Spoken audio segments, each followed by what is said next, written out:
Bien, bonjour, donc on se retrouve pour le corrigé de cet aidé.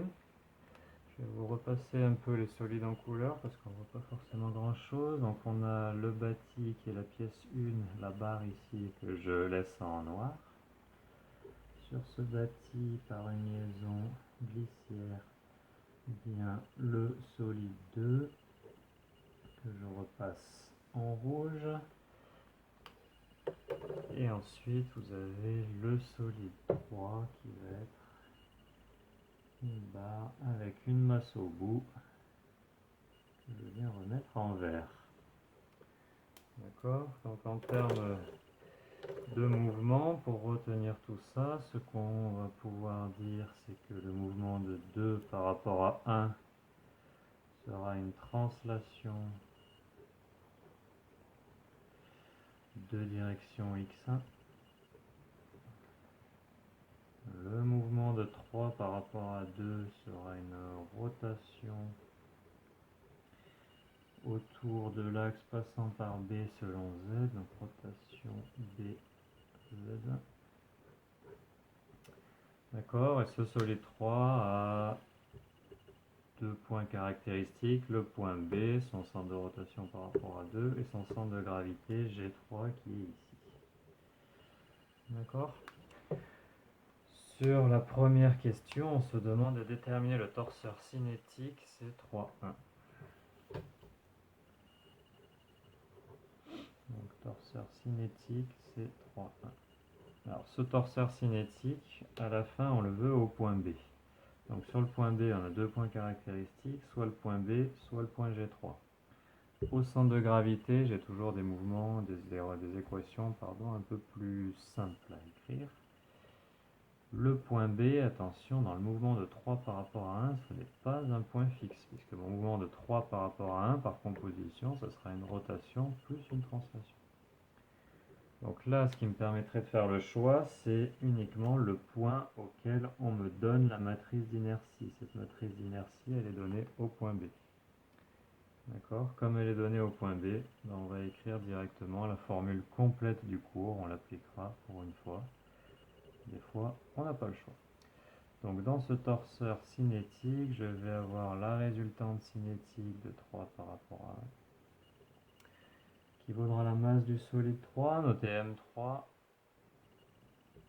fois la vitesse de son centre de gravité, G3 de 3 par rapport à 1. Ce torseur cinétique, on va l'écrire au point B. Donc j'aurai besoin du moment cinétique sigma B appartenant à 3 par rapport à 1. Et si je prends la formule complète du cours, ça sera la matrice d'inertie au point B du solide 3. Je vais mettre entre crochets, bien voir que c'est une matrice que je multiplie par oméga 3, 1, plus la masse du solide 3 fois le point auquel je suis, BG3 vectoriel VB31.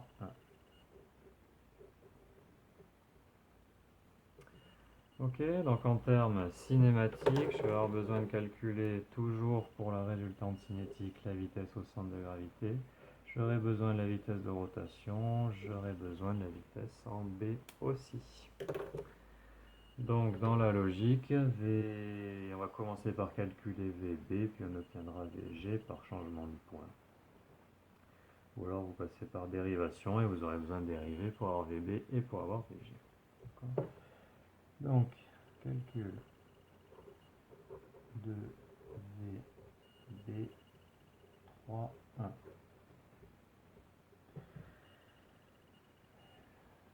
VB3,1, mon seul moyen de faire, le point B il est à la liaison entre les solides 3 et 2, donc par composition.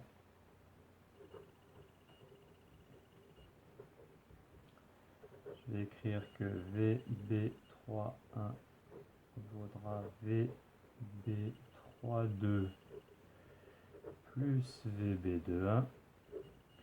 VB3,2 est nul parce que c'est une liaison pivot d'axe BZ. Donc VB3, 1 égale VB2, 1. Le mouvement de 2 par rapport à 1, c'est un mouvement de translation. Donc cette vitesse-là vaudra la distance OA, la distance OA qui s'appelle x, donc la distance OA que l'on va dériver sur x1. D'accord? Donc si on doit compléter à la réaction, c'est car 3, 2 est une liaison pivot d'axe BZ, BZ1, et 2, 1 est une translation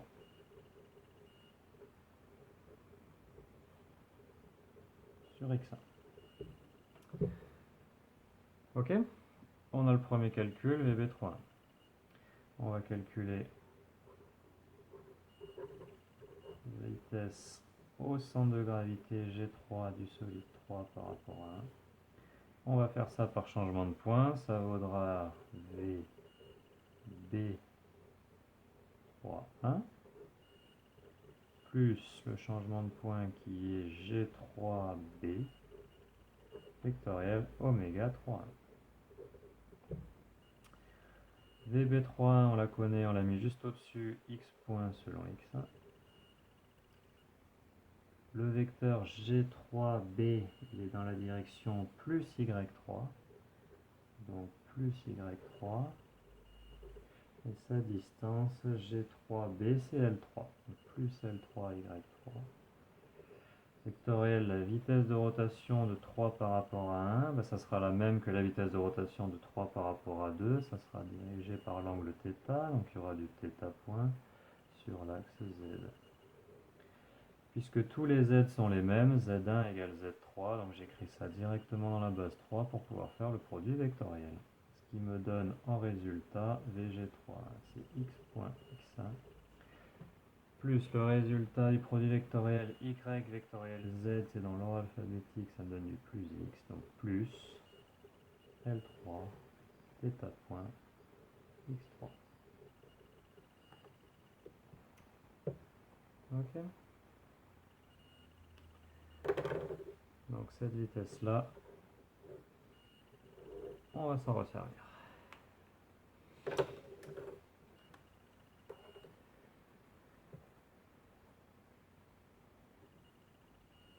On peut donc commencer à marquer la résultante cinétique.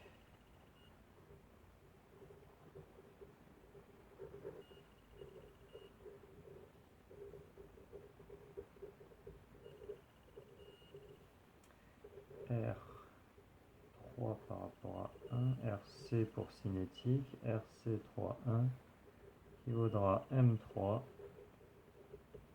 facteur de x.x1 plus L3 θ point x3.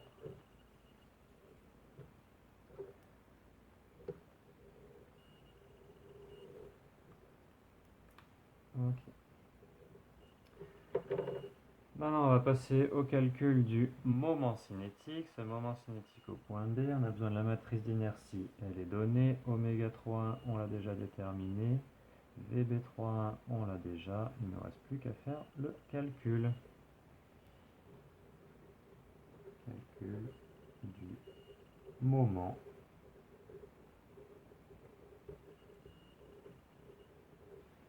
cinétique.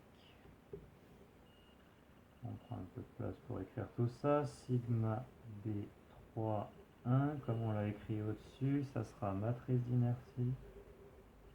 Matrice d'inertie, elle est diagonale. On a noté A3, B3, C3, ces moments d'inertie. Les produits d'inertie sont tous nuls et cette matrice d'inertie est forcément dans la base du solide, donc dans la base B3.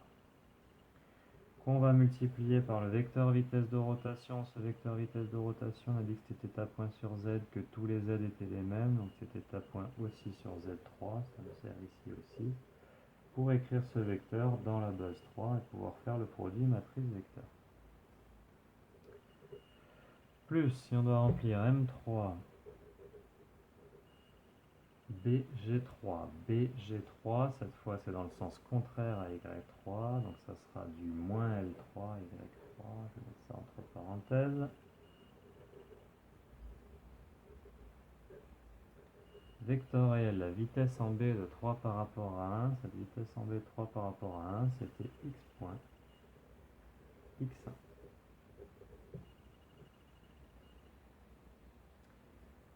Voilà. Alors le produit matrice vecteur va nous donner sur la première ligne 0 fois 3 plus 0 fois 0 plus θ point fois 0. Sur la deuxième ligne 0 fois 0 plus 0 fois b3 plus θ point fois 0. Sur la dernière ligne 0 fois 0 plus 0 fois 0 plus c3 θ point. Donc c3 θ point dans la base b3. Ok. Le produit vectoriel qui est ici me mélange deux vecteurs qui sont pour un dans la base 1, l'autre dans la base 3. Donc il va falloir projeter ces vecteurs. Le plus simple étant de projeter y3 dans la base 1. Ce sera plus rapide. Plus M3, L3. Alors le moins, je vais le faire passer devant. Donc moins M3, L3, facteur de, on a dit dans la base 1, que vaut Y3, il vaut cos θ sur Y. Et il vaut moins sinus θ sur X.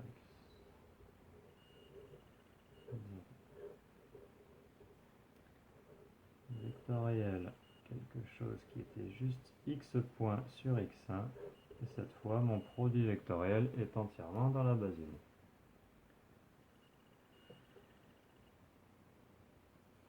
Le résultat de ce produit vectoriel, ça vaudra donc du moins cos θ x point sur z. Donc en résultat, je vais avoir, si j'écris tout ça en ligne, C3 θ point sur Z3 ou Z1. Le produit qui va aller du moins cos θ, moins et moins me fait plus. M3, L3, cos θ, x point sur x1. Si je veux tout mettre dans la même base, c'est pas obligé, mais il y a quelque chose de très simple, que Z3 vaut Z1. Donc là, j'ai juste à remplacer ça par Z1 et tout sera dans la base 1. Et voilà mon moment cinétique. Voilà. Les formules sont plus longues en dynamique, les résultats sont plus longs, le calcul n'est pas plus compliqué. Juste un petit peu d'habitude à prendre. On est bon sur le moment cinétique. Maintenant, on va calculer le torseur dynamique. Pour calculer le torseur dynamique, il va falloir reprendre pareil les formules complètes du cours. On est au point B, c'est pas un point particulier, le plus simple, on a pris celui-là parce que la matrice d'inertie était donnée en B. Donc si je veux calculer le torseur dynamique de 3 par rapport à 1, je vais avoir besoin au point B de la résultante dynamique 3 par rapport à 1, c'est-à-dire m fois l'accélération au centre de gravité G3 du solide 3 par rapport à 1. Et je vais avoir besoin du moment dynamique delta B 3, 1, que je vais obtenir en deux temps par la dérivation vectorielle du moment cinétique, sigma au point B de 3 par rapport à 1 dans le repère 1, plus un produit vectoriel m3 fois la vitesse au point d'intérêt, ici c'est le point B, la vitesse au point auquel j'écris le torseur, vectoriel VG3, 3 par rapport à 1. Ok, donc en termes cinématiques, pour le calcul, je vais avoir besoin de calculer la dérivée, de faire une dérivée vectorielle, et de faire un produit vectoriel entre mes vitesses en B et en G3. Ok, on va faire ça dans cet ordre-là.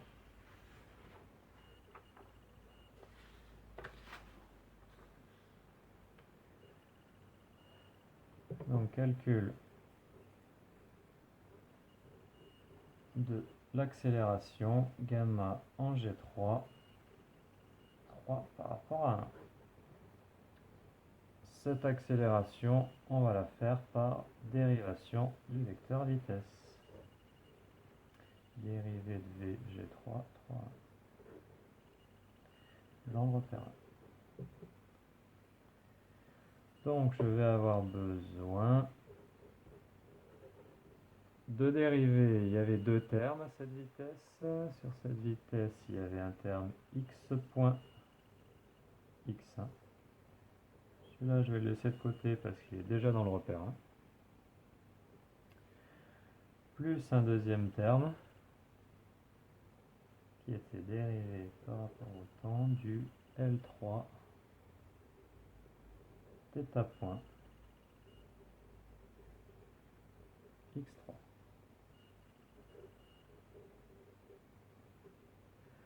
Donc sur la première partie,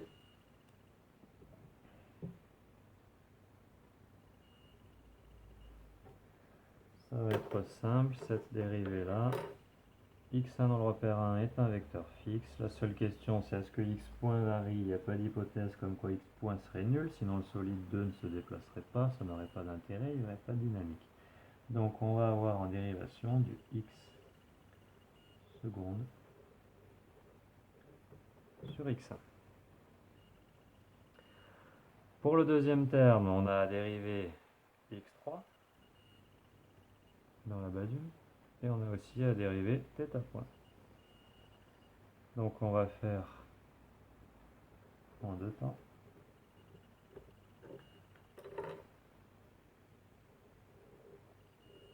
On va premièrement écrire que c'est la dérivée d'un produit, donc ça sera la dérivée de L3 θ point, ça devient une dérivée scalaire, le tout sur le vecteur x3, plus L3 θ point fois la dérivée de x3 dans le repère R1. Ok. Ma dérivée complète me redonne le premier terme, x seconde x1, plus dérivée de L3 θ point, ça me fera du L3 θ seconde sur x3.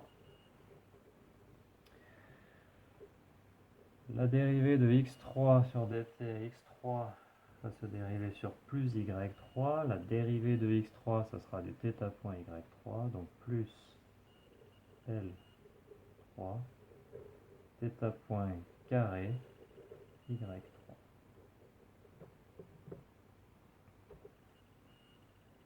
Ok. Et voilà mon accélération au centre de gravité. Dans cette accélération, je trouve trois termes. Le premier étant l'accélération longitudinale. Si le solide 2 se déplace, le solide 3 suivra avec la même accélération, de x seconde sur x1. Le deuxième terme sera dû à une accélération angulaire. Si jamais je me mets à avoir une rotation avec une accélération angulaire, je vais avoir une accélération dans le sens tangentiel, donc sur x3. Et le dernier est le fameux terme centripète ici, puisque c'est une accélération, donc c'est la distance à l'axe multipliée par θ point carré sur y3, puisque en G3, c'est y3 qui pointe vers le centre. Okay. Bien. On a l'accélération. Deuxième terme à faire, calculer la dérivée du moment cinétique. Calcul du moment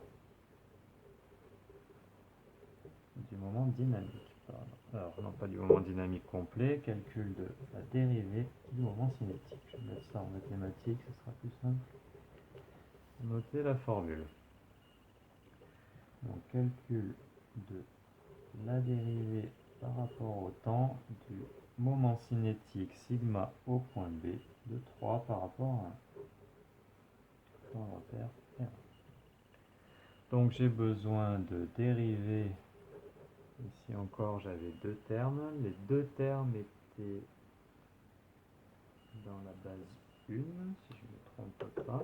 Je reprends mon calcul juste avant, sur le moment cinétique. Les deux termes étaient dans la base 1 et même les deux termes étaient aussi sur Z1, pardon. Donc en fait, il y a un seul gros terme à calculer.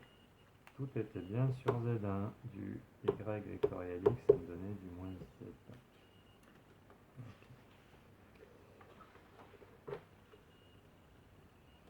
Donc j'ai à dériver ce qu'il y avait dans ce produit. Il y avait du C3 fois la vitesse de rotation θ point multiplié par, additionné à M3 L3 X point cos θ, le tout sur Z1 dans le repère 1. Donc ce terme-là, entièrement sur Z1, c'est ce qu'on avait trouvé à la fin de la première question. Z1 étant fixe dans le repère 1, c'est en fait uniquement une dérivée scalaire qu'on me demande. Si j'ai à dériver C3 θ point, ça me donnera du C3 θ seconde. Dans le terme M3 L3 X point cos θ, j'ai à dériver le produit X point cos θ. Donc ce produit X point cos θ, je vais mettre M3 L3 en facteur, ça vaudra X seconde cos θ moins X point θ point sinus θ sur Z1. Z1 est petit, donc le moins θ point sinus θ, c'est la dérivée de cosinus. C'est bien du U'V plus UV'. Ok, ma parenthèse s'ouvre ici, elle va se fermer de l'autre côté, tout est sur Z1. À ça, on va ajouter le produit vectoriel entre les deux vitesses.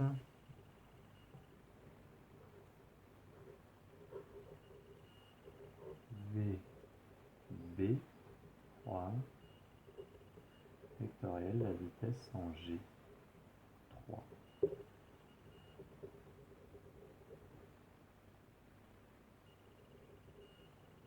De 3 par rapport à 1. VB3, c'était uniquement du X point X1.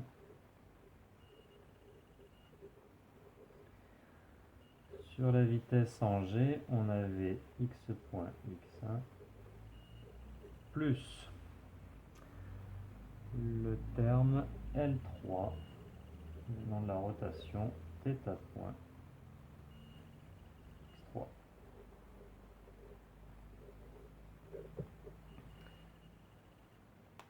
Dans ce produit vectoriel x1 me fera 0, ce terme-là n'intervient pas, il me reste du x1 vectoriel x3.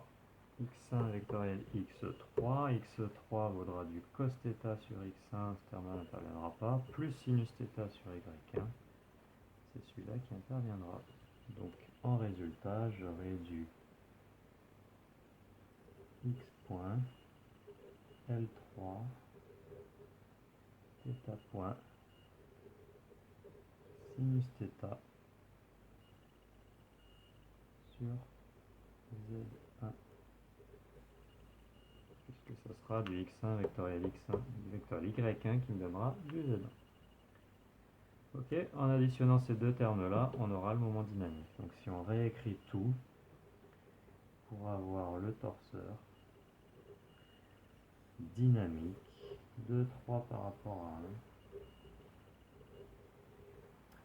1 au point B, on aura en résultante dynamique l'accélération multipliée par la masse. Donc je vais mettre la masse en facteur. M3 facteur de x seconde x1 plus L3 θ seconde x3 plus L3 θ point carré y3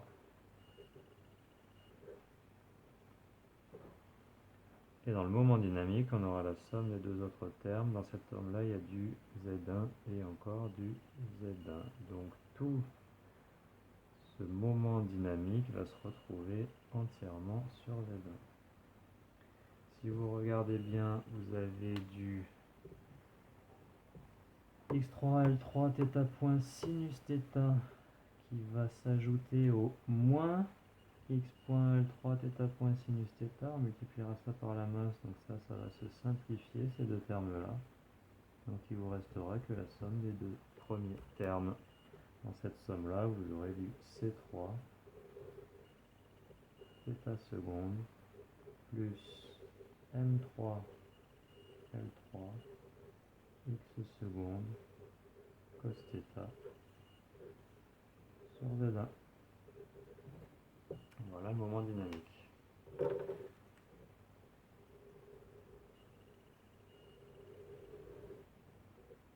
Ok, on est dans le cas où depuis tout à l'heure on a détaillé un peu le calcul, les méthodes de calcul, mais ce n'est pas des difficultés qui viennent de la dynamique, si ce n'est qu'il faut savoir appliquer ces équations calmement. D'accord? Maintenant qu'on a la dynamique, pour passer à la question 3, on est prêt à faire l'isolement, on a déjà le torseur dynamique, il nous reste à faire le bilan d'action mécanique pour pouvoir écrire l'équation de moment autour de l'axe BZ. Donc ça tombe bien, on a déjà le moment dynamique autour de l'axe BZ. Donc c'est parfait. Donc on va faire un bilan d'action mécanique extérieure sur le solide 3. Qu'est-ce qui se passe sur le solide 3? Qu'est-ce qui va intervenir comme action mécanique? Il y en a deux.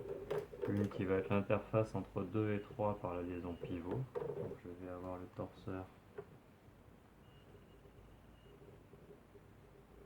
de l'action de 2 sur 3 qui viendra d'une liaison pivot d'axe BZ, donc il n'y aura pas de moment sur Z. On aura du X de 3, du Y de 3, du Z de 3, du L de 3 et du M de 3. Au point B, dans la base X, la base du bâti, on va mettre ça dans la base B1. On va avoir un deuxième torseur qui va venir de l'action de la pesanteur en G3. Le poids de 3 va jouer ici dans l'équation. Ce poids, on va l'exprimer, torseur de la pesanteur sur 3, va s'écrire en G3 avec une résultante qui vaudra du moins mgy et un moment en G3 qui sera nul. Ici je l'ai écrit en ligne pour changer. Ce qui nous intéresse, nous, à la fin, c'est calculer le moment de ces deux torseurs au point B. Celui-là est déjà au point B, le moment sur l'axe BZ sera nul. Celui-là est en G3, donc il faut déplacer le moment de la pesanteur. On déplace pour avoir le moment au point B de l'action de la pesanteur sur 3. Ça sera donc le moment en G3 de la pesanteur sur 3. On vient l'écrire au-dessus, il était nul. Plus BG3 vectoriel P3, le poids de 3. Donc ce poids qui vaut moins M3GY. BG3, on a dit que c'était du moins L3Y3. Vectoriel le poids qui vaut du moins M3GY1. Et je me retrouve à nouveau avec un produit vectoriel, un vecteur dans la base 3, un dans la base 1. Soit vous changez de base, vous écrivez tout tranquillement, soit vous dites que Y3, sa composante sur Y1 n'aura pas d'effet, forcément. D'accord? Mais que Y3 se projettera en moins sinus θ sur X1, j'aurai du X vectoriel Y qui me donnera du Z. Donc je vais retrouver du L3 M3 G sur Z1 avec le sinus θ. J'ai oublié le sinus θ.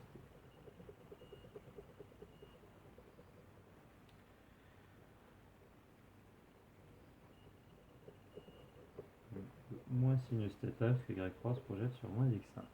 Moins sinus θ sur z.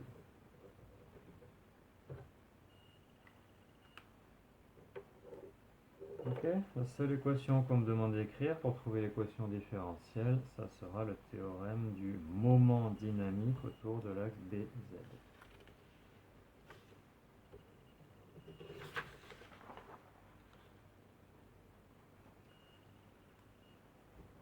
Donc on peut l'écrire directement. Théorème du moment dynamique en B.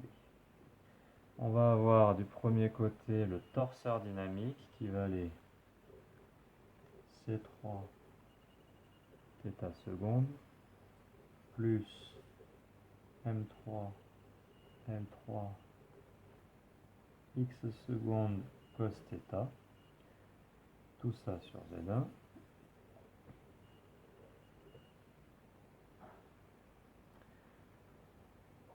Ça sera égal au moment dynamique. Celui de l'action de la liaison pivot était nul, donc il me restait plus que du moins M3 G L3 sinus θ.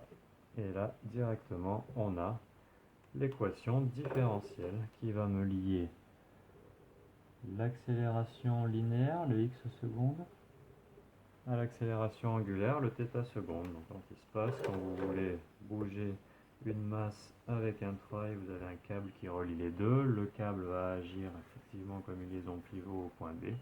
Dès que vous avez une accélération, vous allez avoir le solide qui va se mettre à osciller. Donc c'est ce qu'on voudrait savoir. Si on va linéariser l'équation, et on va essayer de trouver l'amplitude en se plaçant, amplitude de oscillation faible et accélération constante, déterminer la pulsation des oscillations. Donc si l'amplitude est faible, on va pouvoir linéariser l'équation. L'équation, je vais l'appeler 1, on va la linéariser. Donc sinus θ vaut à peu près θ, cos θ vaut à peu près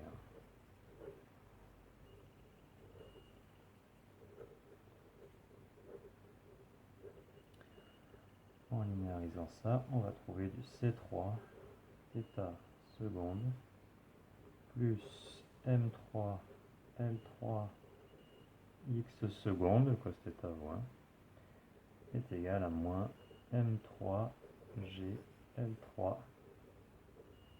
sinus θ qu'on remplace par. Donc accélération constante, on va remettre ça sous une forme un peu plus classique. Tous les termes en θ du même côté, c'est 3 θ seconde, plus M3G L3 θ, qui va être égal à moins M3 L3, l'accélération. Ok, on va mettre ça sous forme canonique. La forme canonique, on va isoler le terme en θ seconde. Donc je divise par C3. M3G L3 sur C3 fois θ va être égal à moins M3 L3A sur C3. Okay. Une fois que je suis arrivé à cette forme canonique, l'expression classique c'est du θ seconde plus oméga 0 carré fois θ. Il n'y a pas d'amortissement ici. Donc, ce qu'on va trouver ici, c'est la pulsation propre des oscillations. Donc oméga 0 vaudra racine de M3 G M3 sur C3.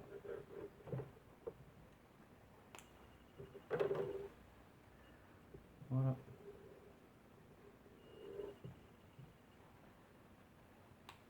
La dernière question, je vous la laisse lire. Ceux qui sont arrivés jusque-là et qui cherchent la dernière question, normalement il n'y a pas d'explication supplémentaire à l'oral. Je préciserai tout ça sur le forum si vous me demandez des choses. Bon courage.